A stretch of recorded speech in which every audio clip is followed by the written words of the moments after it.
everybody. Welcome to another in a series of ongoing, past existing, future hopefully happening videos brought to you by the enormous, talented, and semi-happy Nick and Knarf. Hello. This is Nick. I'm Knarf. And Hey, we're guys. here to bring some great music to you today. Hope you're doing well. Today, we got a great selection for you, a band that's been around in many incarnations for over 60 years. Originally formed in 1969, the band is Humble Pie. Humble Pie. Their members originally, of course, now I lost it. Steve Marriott, Peter Frampton, Greg Ridley, and I love this guy's name, Clem Clempson. Yeah. Hey, he Tom was Thompson and Clem Clem Cadiddlehopper. You know, he was, but very talented group that evidently had a lot of quarrels down the road. So That's right. some people left. They bring in new guys. One of the titles on the articles I was reading was Quarrels, Cocaine, and More. Now, they had a very turbulent history, but they managed to leave a pretty lasting career. But they started again with that incredible combo of Steve Marriott and Peter Frampton. Yeah. And Peter Frampton plays on this one album that we're going to play for you here. It's his final album with Humble Pie, Rockin. A great, great album. It's their third album from 1971. It was one of the first ones that really skyrocketed Humble Pie after their kind of tough beginnings here. And this album had some great songs on it and some wonderful stuff. And then after Peter Frampton left and Steve Marriott really became the leader of the group, and they had some great albums after this. One of the next ones was one of the biggest live albums of all time, which is Live at the Fillmore, Humble Pie, a great album. And then this next one, Smokin, which was from 1972. It's their biggest selling album. It got to number 6 on the charts, and it charted no lower than 20 in 3 other English-speaking language countries. I think So ultimately it was amazing. number 13 on the Billboard Top 200. And right. I mean, that's saying a lot, you know, so... But anyway, we're glad you're here today to enjoy a throwback to the late 60s, early 70s with the great band Humble Pie. And if you like what you hear, we ask you to please subscribe, like, and share. And if you have, we thank you so much for your support. Yeah. And leave us comments, too, anytime. But anyway, we're ready to kick it off, okay? We're going to play some real great, hard-ass rockin' music from this great band, Humble Pie. We're going to start it off with, from Rockin, the song Stone Cold Fever. So here they are, Humble Pie and Stone Cold Fever.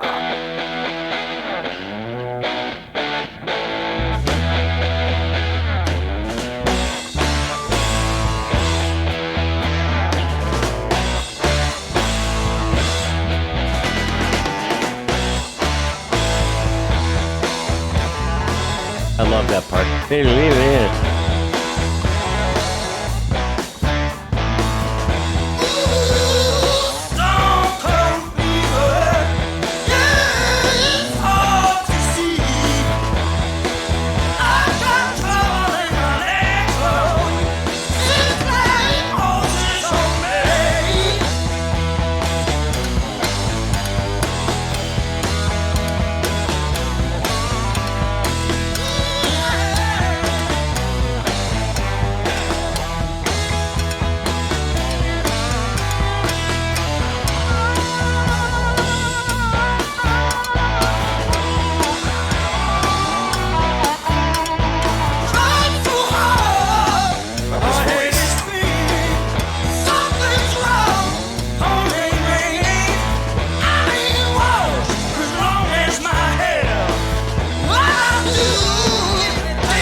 The strange interlude.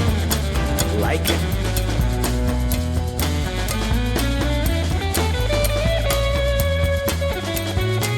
Ray Manzarek, come on.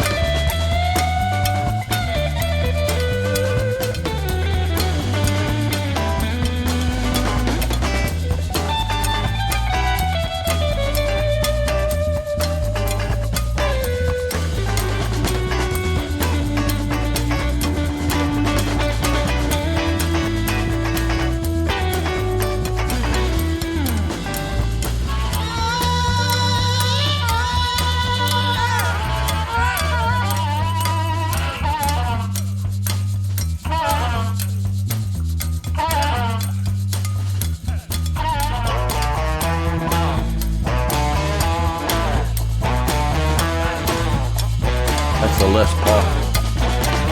That might be Frampton. It is. He's got a 54 Les Paul.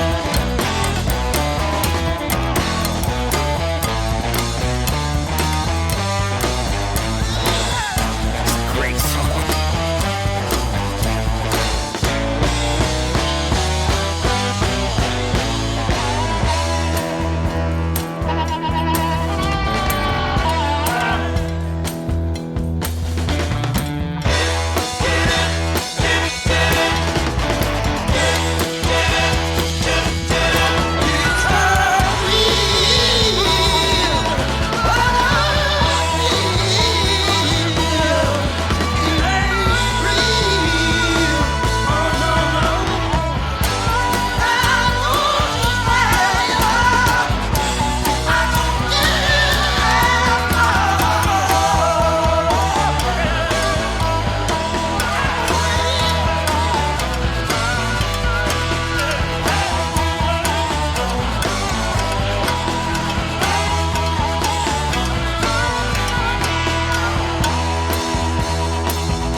Yeah.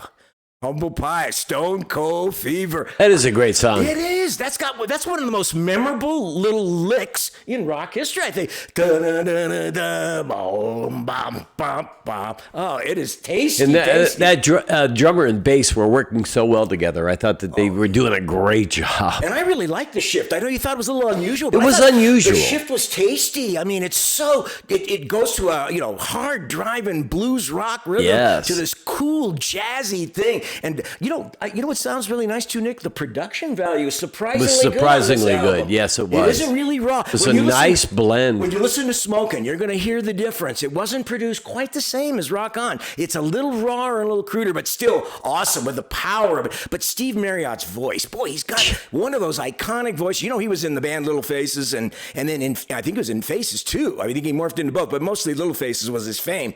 But God, what an iconic voice, what an iconic song from a band that really had greatness written all over them. If Frampton had stayed with them, God knows what they could have done. Yes. I mean, they were still pretty big even without him. But anyway, what did you guys think of Stone Cold Fever? Let her know. What do you think, Nicky? I remember people playing this album at parties. This was a great rock album at parties, too. The only problem is I didn't see him in concert. No, it was great. And I didn't saw Peter Frampton solo either, or Steve Marriott wasn't in there. But crazy. Anyway, hope you enjoyed it. We're going to pause now so I can change the CD because we got our second selection, maybe their most famous song off of their biggest selling album. Killer song. Killer song. We love it. We'll be right back in just a second, okay?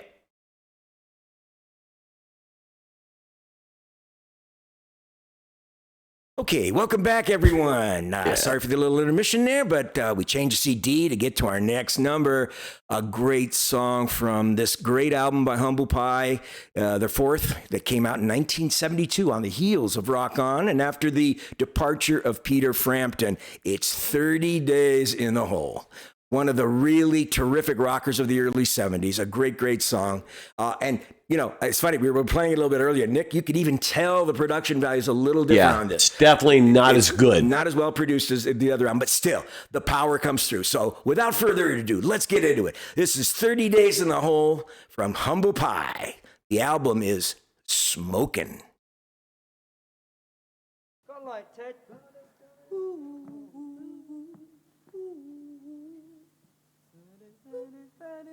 Anyone doing that one? Which one? 30. I'm doing it. 30 days in the hole. That's nice. 30 days in the hole. 30 days in the hole. Oh, yeah. Come on in, man. That's it. Yeah, right.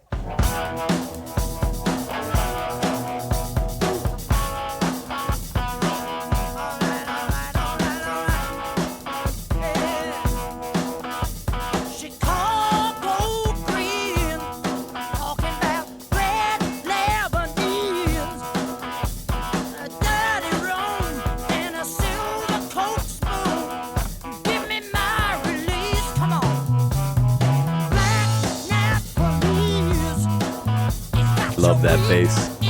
It almost sounds like Bad Company a little, doesn't it? Very much.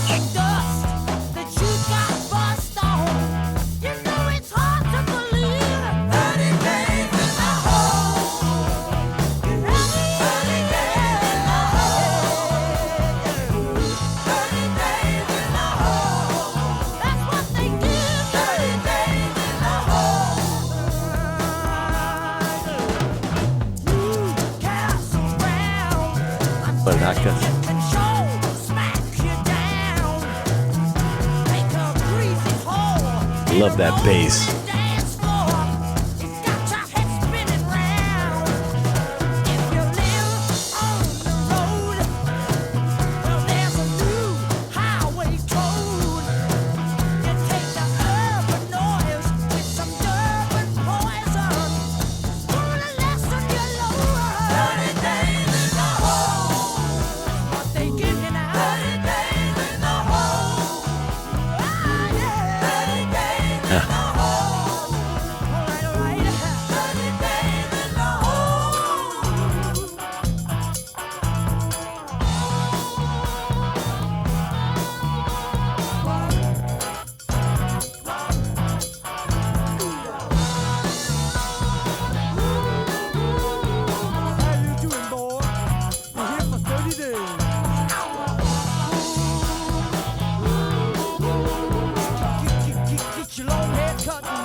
I love that.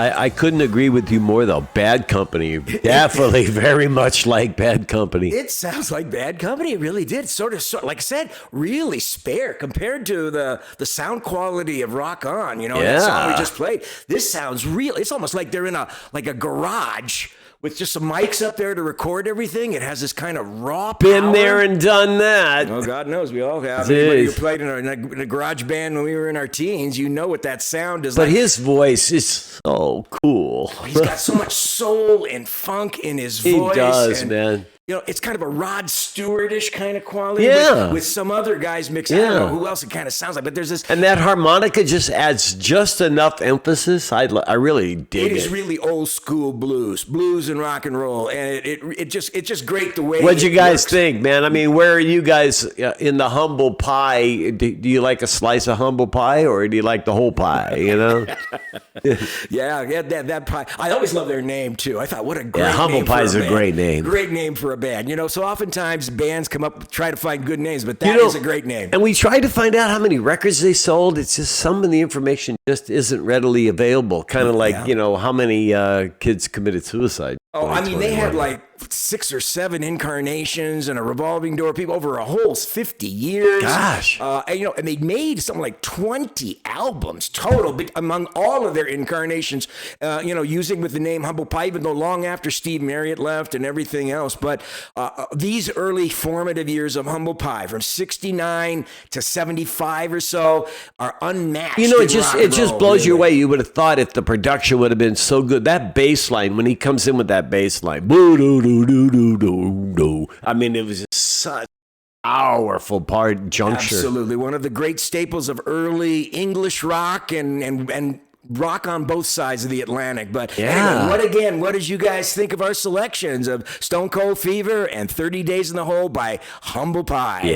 Leave us your comments. Let us know what you think. And we ask you again, please subscribe, like, and share if you like what you heard. There's more to come. And we want to thank you if you already have subscribed, because it means so much to us. And don't forget, send us your comments. Let us know if you saw them in concert. If you guys find out how many albums they sold, that would be great. I'd love to know. I always like to know how many Share with albums us they sold. anything you know about Humble Pie and of your experiences. We appreciate hearing from you. But anyway, till next time, Nick and Knarf are signing off. Ciao, guys. Take care, buddy. Bye-bye.